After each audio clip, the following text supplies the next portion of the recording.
টাকার পাহাড়। মালদায় ব্যবসায়ী পিন্টু সরকারের ফ্ল্যাট থেকে উদ্ধার হয় টাকা। উদ্ধার প্রায় 2,41,00,000 টাকা। টাকা ছাড়াও উদ্ধার 20 গ্রাম সোনা, ল্যাপটপ। এছাড়াও খৈহাট্টার গ্যারেজ থেকে উদ্ধার 20 লক্ষ টাকার সিরাপ। মালদা থানার পুলিশের অভিযানে উদ্ধার হয় টাকা। ঘটনায় 3 ধৃতদের নিয়ে যাওয়া হয় দক্ষিণ দিনাজপুরে। দক্ষিণ দিনাজপুরেই চলছে অভিযুক্তদের জিজ্ঞাসাবাদ। বীরভূমের পর এবার মালদায় টাকার পাহাড়। মালদায় ব্যবসায়ী পিন্টু সরকারের ফ্ল্যাট থেকে উদ্ধার হয় 2,41,00,000 টাকা। এছাড়াও উদ্ধার হয়েছে 20 গ্রাম সোনা, ল্যাপটপ।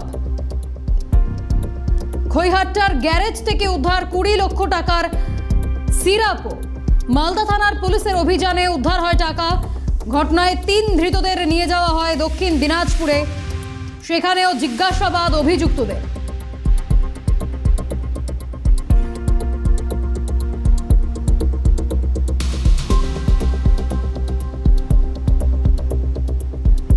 বীরভূমের পর মালদায় টাকার পাহাড়।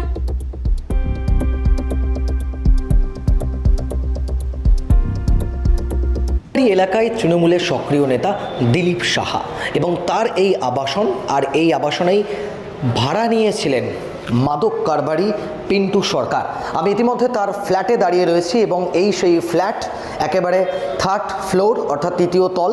আর এই 3য় তলে কিন্তু পিন্টু সরকার 8 মাস আগে তিনি কিন্তু ভাড়া নিয়েছিলেন এবং ইতিমধ্যে সেই ছবিটা আমি দেখাতে বলবো। অর্থাৎ ফ্ল্যাট নম্বর সেটা উল্লেখ আছে C3 3rd ফ্লোর এবং এই ফ্ল্যাটেই কার্যত 8 মাস ধরে ছিলেন পিন্টু সরকার এবং এই ফ্ল্যাটেই কিন্তু পুলিশ অভিযান চালিয়ে কারি টাকা উদ্ধার করেছে এবং সেটার অ্যামাউন্ট প্রায় বলতে গেলে 2,41,00,000 টাকা। শুধু তাই নয়, 20 গ্রাম সোনা উদ্ধার করেছে পুলিশ। এরপরই এখান থেকে ঠিক 1.5 কিলোমিটার এলাকা, অর্থাৎ এখান থেকে ঠিক 1.5 কিলোমিটার এলাকা খৈখাট্টা এলাকা, সেখান থেকে কিন্তু একটি গ্যারেজ, পরিত্যক্ত গ্যারেজ, সেই পরিত্যক্ত গ্যারেজ থেকেই কিন্তু উদ্ধার হয়েছে ফেন্সি ডিলের বোতল। প্রায় 9,000 পিস ফেন্সি ডিল উদ্ধার করা হয়েছে এবং ইতিমধ্যে কিন্তু পিন্টু সরকার সহ এই দুজনকে কিন্তু গ্রেপ্তার করেছে দক্ষিণ দিনাজপুর থানার পুলিশ এবং ঘটনাস্থলে গতকাল রাত্রে এসেছিলেন দক্ষিণ দিনাজপুরের SDPO থেকে শুরু করে সকল পুলিশ আধিকারিকরা। এবং যেটা আবাসিকরা তারা জানাচ্ছেন যে প্রায় 8 মাস আগে তিনি কিন্তু ভাড়া নিয়েছিলেন এবং আবাসিকরা তার যে গতিবিধি, তার যে চলাফেরা, সেই চলাফেরা নিয়ে কার্যত সন্দেহ জেগেছিল তাদের।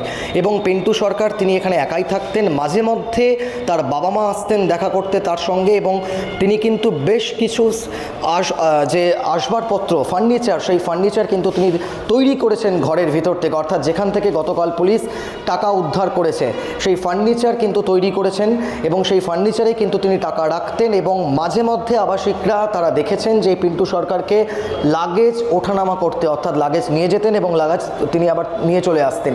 সেক্ষেত্রে কিন্তু মনে করা হচ্ছে সেই লাগেজেই কিন্তু টাকা ছিল এবং সেই টাকা তিনি কিন্তু এই ঘরে রেখেছিলেন। মূলত এই যে মাদক কারবার, একজন ওষুধ ব্যবসায়ী, এই মাদক কারবারের পিছনে মূল হোতা কি? তিনি কি শুধু একাই ছিলেন না এর পিছনে আরও কেউ ছিল? সেটাই এখন সব থেকে বড় প্রশ্ন। গোটা ঘটনার তদন্ত শুরু করেছে পুলিশ এবং আবাসিকরা কার্যত আতঙ্কিত এবং তারা রীতিমতো ক্ষুব্ধ এই ধরনের ঘটনায়। পাশাপাশি বাড়ির যে মালিক দিলীপ সাহা, তিনি একজন তৃণমূলের সক্রিয় নেতা, তিনি জানাচ্ছেন যে তিনি এত কিছু দেখে ভাড়া দেননি। তিনি বলেছিলেন যে পিন্টু সরকার তার কাছে এসেছে এবং তাকে বিয়ের বাহানায় কিন্তু তার কাছ থেকে এই ভাড়া চেয়েছেন এবং সেই কারণেই তিনি তাকে ভাড়া দিয়েছেন।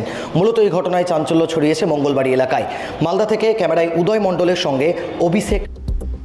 ব্যবসায়ী পিন্টু সরকারের ফ্ল্যাট থেকে টাকা উদ্ধারের ঘটনা, ইতিমধ্যেই গ্রেফতার করা হয়েছে তাকে।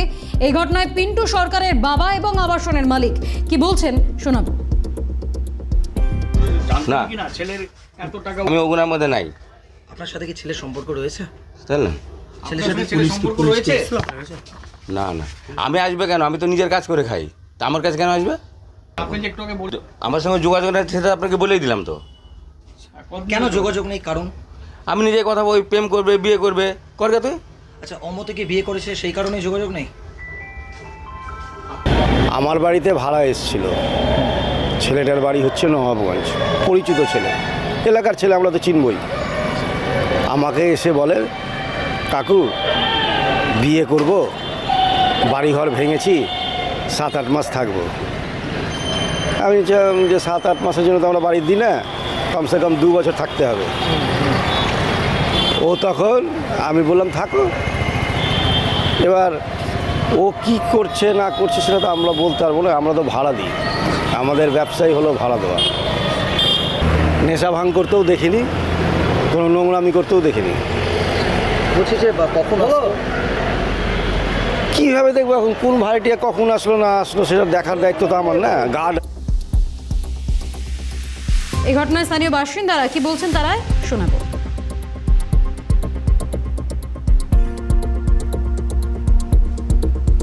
তো এই কথাটাই আলোচনা করছি যে এতদিন পর্যন্ত আমরা টিভি খুললে পেপারে আসলে আমরা বাইরে বিভিন্ন জায়গার খবর শুনেছি, কিন্তু আমাদের এখানে যে এই খবরটা আমরা কালকে শুনেই চমকে গেলাম, যে সকালবেলা এসে শুনছি এই কথাগুলো। চিনবো এখন ভাড়াটিয়ারা দেখেন কে কোথায় কার ঘরে ভাড়া নিচ্ছে, আর কে কার ভাড়া ঘর মানে ঘরের ভেতরে কে ঢুকে খোঁজ খবর নিচ্ছে, ঠিক আছে?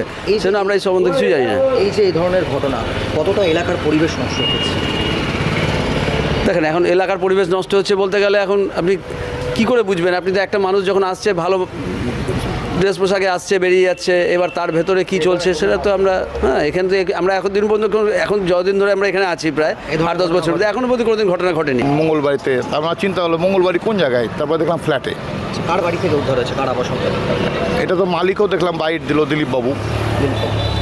বলছি যে কত টাকা অ্যামাউন্ট, আমরা যেটা শুনতে পাচ্ছি যে 2,81,00,000 টাকা, এই ধরনের একটা অ্যামাউন্ট আলমারিতে গচ্ছিত, কি কারণ থাকে? এই অ্যামাউন্টটা আপনার কাছে আমি শুনলাম, আমি অ্যামাউন্টটা পারফেক্ট জানি না, আপনারাই বললেন সেটাই শুনলাম। 2,81,00,000।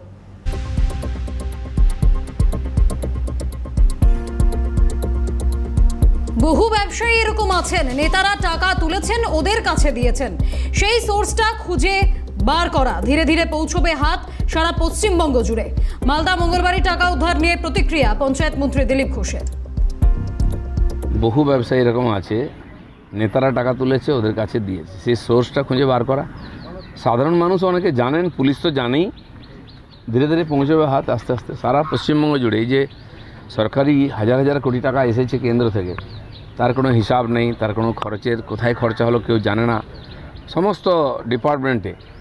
সেই মানে ফান্ডই না হতো যেটা লুট করা যাবে, নাহলে আমাদের পঞ্চায়েত বিভাগেও বহু ফান্ড আছে, তার কাজ করে হিসাব দিতে হবে বলে সেই ফান্ডই না হতো না, হাজার হাজার কোটি টাকা নিত না। কারণ কি, তা লুটতে পারবে না। সাধারণ মানুষের কাছে টাকাটা যাক সে চিন্তা ছিল না, তো সে শুরু হয়েছে দেখুন অনেক দূরে। রাজ্যের মন্ত্রী দিলীপ ঘোষ তিনি এদিন আরো বলেন, টাকা তো সব জায়গাতেই আছে, মাদক, সোনা পাচার, গরু পাচার, পাথর, বালি সব জায়গায় সোজাসুজি সরকারি প্রকল্পে টাকা লুট হয়েছে। কি বলেছেন তিনি শুনবো।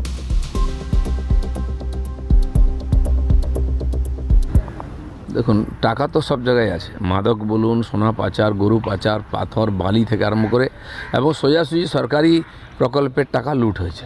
আমরা জানি তার জন্য উন্নয়ন হয়নি, আই পর্যন্ত বেরোতো না, এখন সবে বেরোতে আরম্ভ করেছে, প্রতিদিন দেখবেন এগুলো বেরোচ্ছে। পুলিশের কাছেও তথ্য আছে, তারা কিছু করতো না, ভয়ে চাপ ছিল বলে শুরু হয়েছে, চলবে এখন। আসল টাকা তো পিসি ভাইপোর কাছে, যেদিন ধরা পড়বে সেদিন খুশি হব, মন্তব্য বিধায়ক অর্জুন সিং এর। অনেক অনেক অনেক টাকা পড়ে আছে, অনেক অ্যারেস্ট হবে। আসল টাকা ভাইপোর আর পিসির টাকাটা যেদিন ধরা পড়বে সেদিন আমরা খুশি হব। অনেক অনেক অনেক টাকা পড়ে আছে, অনেক অ্যারেস্ট হবে।